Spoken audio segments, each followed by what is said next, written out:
സ്കൂളുകൾ അടച്ചു, വെക്കേഷൻ തുടങ്ങി, എക്സാംസിന്റെ തിരക്കൊക്കെ കഴിഞ്ഞ് കുട്ടികൾ റിലാക്സ്ഡ് ആയിട്ട് വീട്ടിലിരിക്കുകയായിരിക്കും. ഈ ഒരു സമയത്ത് വളരെ പ്രധാനപ്പെട്ട 3 കാര്യങ്ങൾ നിങ്ങളോട് പറയാനാണ് ഞാൻ വന്നത്. നമ്മളെപ്പോഴും പറയാറുള്ളത് പോലെ ഭയപ്പെടാൻ വേണ്ടിയിട്ടല്ല, ഭയപ്പെടുത്താൻ വേണ്ടിയിട്ടുമല്ല, ജാഗ്രത ഉണ്ടാവാൻ വേണ്ടിയിട്ടാണ്. ഒന്നാമത്തത്, സ്കൂൾ അടച്ച നമ്മൾ സാധാരണ രീതിയിൽ കണ്ടുവരുന്നതാണ് കുട്ടികൾ അവരുടെ ക്ലാസ്സിലെ ആളുകളെ വെച്ചിട്ട് വാട്സാപ്പ് ഗ്രൂപ്പ് ക്രിയേറ്റ് ചെയ്യുന്നു എന്നുള്ളത്. കുട്ടികൾക്ക് ഒരു വാട്സാപ്പ് ഗ്രൂപ്പ് ക്രിയേറ്റ് ചെയ്യേണ്ട ഒരു ആവശ്യമില്ല. നമുക്ക് ഒരു മോബ് സൈക്കോളജി എന്ന് പറയുന്ന ഒരു കോൺസെപ്റ്റ് ഉണ്ട്. എന്താണെന്ന് പറയുക, നമ്മൾ ഒരുമിച്ച് നമ്മൾ ഒറ്റയ്ക്ക് ഒരു ബസ്സിൽ യാത്ര ചെയ്യുകയാണെങ്കിൽ നമ്മൾ ഭയങ്കര ഡീസൻ്റ് ആയിട്ടാണ് നമ്മൾ യാത്ര ചെയ്യുക. നമ്മളുടെ ഫ്രണ്ട്സ് അല്ലെങ്കിൽ നമ്മുടെ വളരെ ക്ലോസ് ആയിട്ടുള്ള ആൾക്കാരുടെ കൂടെ നമ്മൾ ഒരുമിച്ച് ഒരു ബസ്സിൽ യാത്ര ചെയ്യുമ്പോൾ നമ്മൾ ബിഹേവ് ചെയ്യുന്നത് മാറും, നമ്മൾ സംസാരിക്കുന്നത് മാറും, നമ്മൾ ശബ്ദം ഉണ്ടാക്കാൻ തുടങ്ങും. ഇതിനെ മോബ് സൈക്കോളജി എന്നാണ് പറയുക. ഒരു വാട്സപ്പ് ഗ്രൂപ്പിലൂടെ നടക്കുന്ന കോൺവെർസേഷൻസ്, മോബ് സൈക്കോളജി എന്ന് പറയുന്ന പ്രിൻസിപ്പിൾ അപ്ലൈ ചെയ്യുന്നതോടുകൂടെ നമ്മളുടെ മക്കൾ അവരെ പോലും മറന്ന് അവർ ഇടപെടാൻ തുടങ്ങും. എറണാകുളത്ത് ഒരു കുട്ടി ആത്മഹത്യ ചെയ്തത് അവരുടെ വാട്സപ്പ് ഗ്രൂപ്പിലൂടെ നടന്ന കോൺവെർസേഷന്റെ പുറത്താണ്, അതിലൂടെ നടന്ന ബുള്ളിങ്ങിന്റെ പുറത്താണ്. നിങ്ങളുടെ മക്കൾക്ക് അവരുടെ ക്ലാസ്സിലെ കുട്ടികളെ വെച്ചിട്ടുള്ള വാട്സപ്പ് ഗ്രൂപ്പ് ഉണ്ടെങ്കിൽ ഇന്ന് തന്നെ ഡിലീറ്റ് ചെയ്യാൻ മക്കളോട് പറയുക. കാരണം അവർ വല്ലാതെ ചാറ്റ് ചെയ്യേണ്ട ആവശ്യമൊന്നുമില്ല. ഇനി ഏതെങ്കിലും അർത്ഥത്തിൽ സംസാരിക്കണം എന്നുണ്ടെങ്കിൽ ഒന്ന് ഫോൺ വിളിച്ച് സംസാരിക്കാം, അല്ലെങ്കിൽ പേഴ്സണലി മെസ്സേജിൽ സംസാരിക്കാം. വാട്സപ്പ് ഗ്രൂപ്പ് അതിന്റെ ഉപകാരത്തിന്റെ എത്രയോ 10 മടങ്ങ് ഉപദ്രവമാണ് അതിലൂടെ വരിക, ബുള്ളിങ് ആണ് അതിൽ വരിക, കമ്പാരിസൺസ് ആണ് വരിക. ഈവൻ സൂയിസൈഡ് പോലും ക്രിയേറ്റ് ചെയ്യാൻ മാത്രം ഒരു വാട്സപ്പ് ഗ്രൂപ്പിന് പറ്റിയിട്ടുണ്ട്. രണ്ടാമത്തെ കാര്യം, ഞാൻ എപ്പോഴും പറയാറുള്ളത് പോലെ ഇൻസ്റ്റഗ്രാം അക്കൗണ്ടുകളാണ്. രക്ഷിതാക്കൾ കാണുന്നതിനും അപ്പുറത്താണ് ഇൻസ്റ്റഗ്രാമിന്റെ സീക്രട്സ് എന്ന് പറയുന്നത്. 18 വയസ്സ് വരെ ആവുന്ന കുട്ടികൾക്ക് ഇൻസ്റ്റഗ്രാം കൊടുക്കാൻ പാടില്ല എന്ന് ഇൻസ്റ്റഗ്രാമിന്റെ കമ്പനി ഓൺ ചെയ്യുന്ന മാർക്ക് സുക്കർബർഗ് പോലും പറഞ്ഞിട്ടുണ്ട്. 18 വയസ്സ് വരെയുള്ള കുട്ടികൾക്ക് ഇൻസ്റ്റഗ്രാമിന്റെ സീക്രട്സ് അല്ലെങ്കിൽ ഇൻസ്റ്റഗ്രാമിലൂടെ വരുന്ന ട്രാപ്സ് അവർക്ക് ടോളറേറ്റ് ചെയ്യാൻ പറ്റാവുന്നതിലും അപ്പുറമാണ്.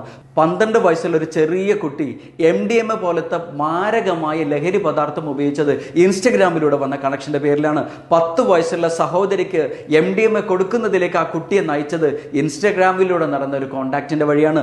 ഒരു കോഴിക്കോട് നിന്ന് 8ാം ക്ലാസ്സിൽ പഠിക്കുന്ന ഒരു പെൺകുട്ടി ഒറ്റയ്ക്ക് ബാംഗ്ലൂരിലേക്ക് യാത്ര ചെയ്ത് തിരിച്ചു വന്ന് ലഹരി ഉപയോഗിക്കാൻ വേണ്ടിയിട്ട് ലഹരിയുടെ ക്യാരിയറായി മാറിയത് ഇൻസ്റ്റഗ്രാമിലൂടെ വന്ന കണക്ഷൻസ് ആണ്. അപ്പൊ നമ്മൾ രക്ഷിതാക്കൾ വിചാരിക്കും എൻ്റെ മോള് സേഫാണ്, എൻ്റെ മോന് സേഫാണ്, അതിരുവിട്ട കാര്യങ്ങളൊന്നും മക്കൾ ചെയ്യില്ല എന്നുള്ളത്. ഈ ഒരു പ്രൊട്ടക്റ്റീവ് മെക്കാനിസം ഉണ്ടല്ലോ, അതാണ് ചിലപ്പോൾ നമ്മുടെ മക്കളെ നശിപ്പിക്കുന്നതിലേക്ക് വഴിയൊരുക്കുന്നത്. നമ്മൾ എത്ര തന്നെ സേഫ് ആക്കി വെച്ചാലും ഇൻസ്റ്റഗ്രാമിൽ ബാക്കിയുള്ള ആൾക്കാർ സേഫ് അല്ല.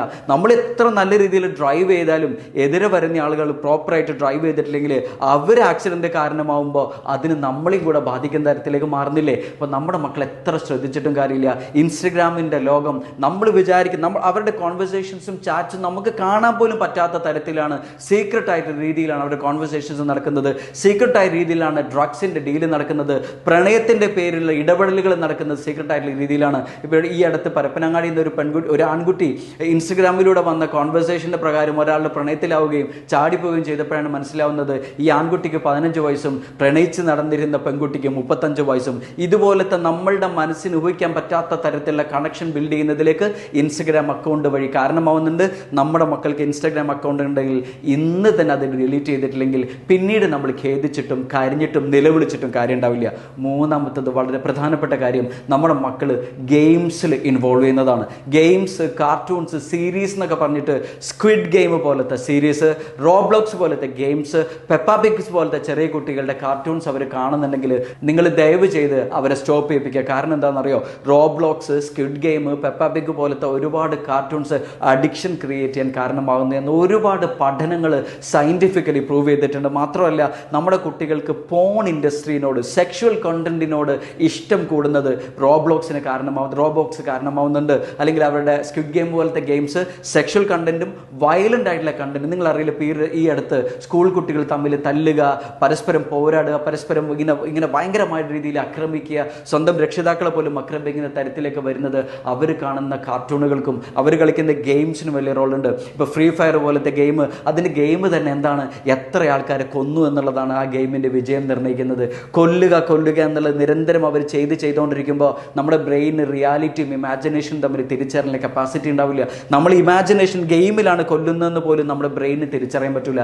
ഇത് പറഞ്ഞ് നമ്മളെ മക്കളെ മനസ്സിലാക്കി കൊടുത്തിട്ട് സ്ക്വിഡ് ഗെയിം പോലത്തെ, റോബ്ലോക്സ് പോലത്തെ, ഫ്രീ ഫയർ പോലത്തെ ഗെയിംസ് നമ്മുടെ മക്കൾ കളിക്കുന്നുണ്ടെങ്കിൽ അതിൽ നിന്നും അവരെ പിന്തിരിപ്പിക്കേണ്ട ഉത്തരവാദിത്വം നമുക്കാണ്. അല്ലെങ്കിൽ അവർ ചെന്ന് ചാടുന്നത് വലിയ ട്രാപ്പിലാണ്. ഇനി എനിക്ക് മക്കളോട് പറയാനുള്ളത്, നിങ്ങളുടെ രക്ഷിതാക്കൾ ഇതൊന്നും വേണ്ട എന്ന് പറഞ്ഞ് നിങ്ങളോട് ബ്ലോക്ക് ചെയ്യുമ്പോൾ നിങ്ങൾ എപ്പോഴും പറയുന്നൊരു ചോദ്യമുണ്ട്, എൻ്റെ ഉമ്മാക്കും എൻ്റെ ഉപ്പാക്കും എന്നെ ഇഷ്ടമില്ല, എൻ്റെ രക്ഷിതാക്കൾക്ക് എന്നെ ഇഷ്ടമില്ല, എൻ്റെ ഫ്രണ്ട്സൊക്കെ ഇത് ചെയ്യുന്നുണ്ട്, എൻ്റെ ഫ്രണ്ട്സിന് സ്വന്തമായിട്ട് മൊബൈൽ ഫോൺ ഉണ്ട്, എൻ്റെ ഫ്രണ്ട്സിന് സ്വന്തമായിട്ട് വാട്സപ്പ് ഗ്രൂപ്പും അവർ ചാറ്റ് ചെയ്യാറുണ്ട്, അവർ ആണിനോടും പെണ്ണിനോടൊക്കെ ചാറ്റ് ചെയ്യുന്നുണ്ട്, അവർക്ക് ഇൻസ്റ്റാഗ്രാം അക്കൗണ്ട് ഉണ്ട്, ഇൻസ്റ്റാഗ്രാമിൽ ഫ്രീ ആയിട്ട് അവർക്ക് എന്തും കളിക്കാൻ അവരുടെ രക്ഷിതാക്കൾ സമ്മതിക്കുന്നുണ്ട്, എൻ്റെ രക്ഷിതാക്കൾ മാത്രം എന്താ എന്നെ സമ്മതിക്കാത്തത് എന്ന് സ്വാഭാവികമായിട്ട് നിങ്ങൾ ചോദിക്കും. എനിക്ക് പറയാനുള്ളത്, നിങ്ങളുടെ രക്ഷിതാക്കൾ അതിന് നിങ്ങളോട് സമ്മതിക്കാത്തത് നിങ്ങളോടുള്ള ഇഷ്ടം കൊണ്ടാണ്.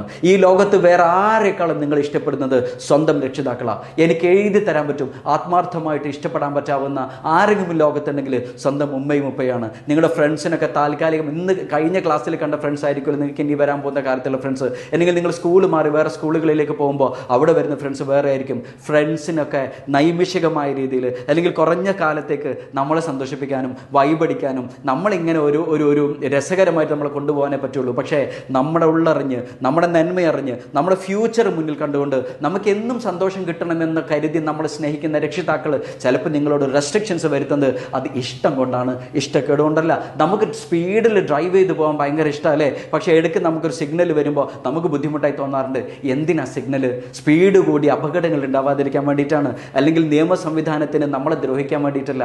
ഈ സിഗ്നൽ മാത്രമാണ് രക്ഷിതാക്കൾ നിങ്ങളുടെ ലൈഫിൽ കൊണ്ടുവരുന്നത്. അതിനെ പോസിറ്റീവാക്കി മനസ്സിലാക്കി, പോസിറ്റീവാക്കി രക്ഷിതാക്കളോട് നല്ല രീതിയിൽ റിലേഷൻഷിപ്പ് കൊണ്ടുവന്നാൽ നമുക്ക് എന്നും ഹാപ്പി ആയിട്ടിരിക്കാൻ പറ്റും, നമുക്ക് എന്നും സന്തോഷത്തോടെ ഇരിക്കാൻ പറ്റും. ഫ്രണ്ട്സിന് അതുണ്ട്, എനിക്കതില്ലല്ലോ എന്ന് പറയുന്നൊരു അർത്ഥമില്ല.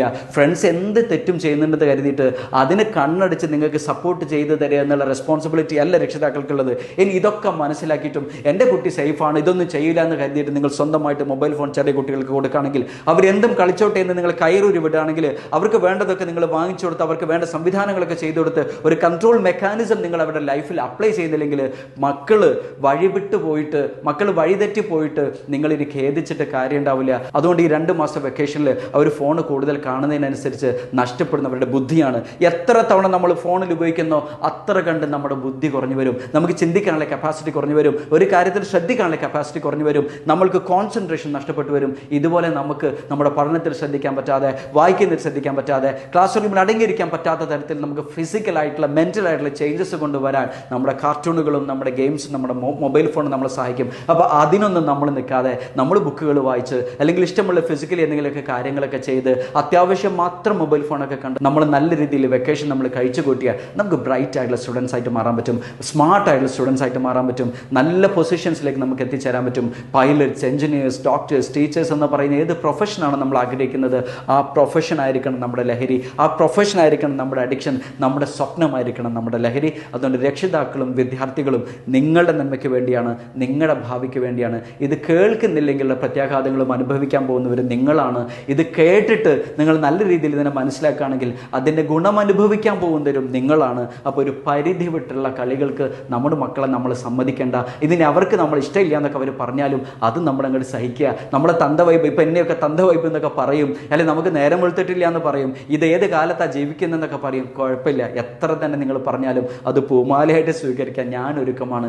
ഇതൊരു പൂമാലയായിട്ട് സ്വീകരിക്കാൻ രക്ഷിതാക്കളും കൂടെ ഒരുങ്ങിയാൽ നമുക്കത് സോൾവ് ചെയ്യാൻ പറ്റും. ഇനി ആരെങ്കിലും എക്സസീവായിട്ട് കൺട്രോൾ ചെയ്യാൻ പറ്റാത്ത രീതിയിൽ മൊബൈലിനോ ഫോണിനോ ഗെയിംസിനോ അഡിക്റ്റഡ് ആയിട്ടുണ്ടെങ്കിൽ നമ്മൾ എക്സ്പേർട്ട് സഹായം തേടണം, കൗൺസിലിംഗ് സർവീസസ് നേടണം. അധികം വൈകുന്നതിന് മുമ്പേ ഈ പ്രോബ്ലം നമ്മൾ സോൾവ് ചെയ്യുകയും വേണം.